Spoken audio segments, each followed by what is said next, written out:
hiç bu zahmet gün belimde yok idi hiç bu zahmet gün N'olur oğlam Hüseyin sağ salamadım N'olur oğlam Hüseyin sağ salamadım belimde yok idi hiç bu zahmet gün belimde yok idi hiç bu zahmet gün N'olur oğlam Hüseyin sağ salamadım N'olur oğlam Hüseyin sağ salamadım Keşke Kerbala'ya ben de geleydim Zeynep'in derdine ortak olaydım Zeynep'in derdine ortak olaydım Seninle ay balama cüsus kalaydım Seninle ay balama cüsus kalaydım Kısmet bile düştü ayırdı bizi Kısmet bile düştü ayırdı bizi Belimde yok idi hiç bu zahmet gün Belimde yok idi hiç bu zahmet gün N'olur oğlam Hüseyin sağ salamadım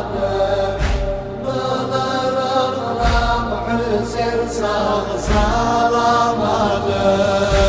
Otururum beklerim oğlum yoluyu Otururum beklerim oğlum yoluyu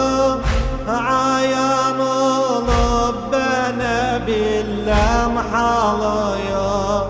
Zalimler kurudup suzdan diliyi Zalimler kurudup suzdan diliyi Kısmet böyle düştü ayırdı bizi Kısmet böyle düştü ayırdı bizi Belimde yok idi hiç bu zahmet gün Belimde yok idi hiç bu zahmet gün N'olur oğlam Hüseyin sağ salamadım N'olur oğlam Hüseyin sağ salamadım Açalım yeter gece çıkar yeni gün Gelir sevdiklerim selenir hüzün Gelir sevdiklerim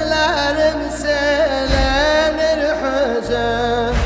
Yadılar ama oğlum Hüseyin'im geldin Yadılar ama oğlum Hüseyin'im geldin Kısmet bile düştü ayırdı bizi Kısmet bile düştü ayırdı bizi Belimde yok idi hiç bu zahmet gün Belimde yok idi hiç bu zahmet gün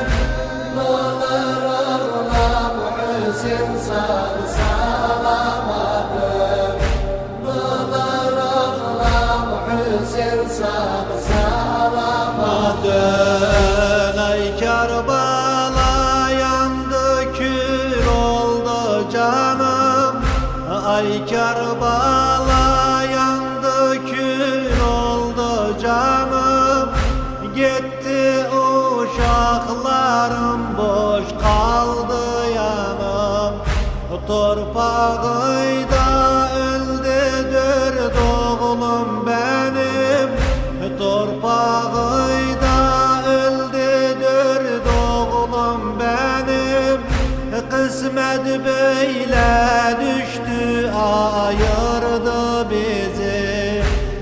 Kısmet böyle düştü ayırdı bizi. Elimde yok idi hiç bu zahmet gün. Elimde yok idi hiç bu zahmet gün. Ne olur oğlam Hüseyin sağ salamadım. Ne olur oğlam Hüseyin sağ salamadım. Ay getiren haber seylen olup da gevlim yanay valla bir köz olup da gevlim yanay valla bir köz olup da Can Hüseyin'im sardı yoksa ölüptür. Can Hüseyin'im sardı yoksa ölüptür. Kısmet böyle düştü ayırdı bizi. Kısmet böyle düştü ayırdı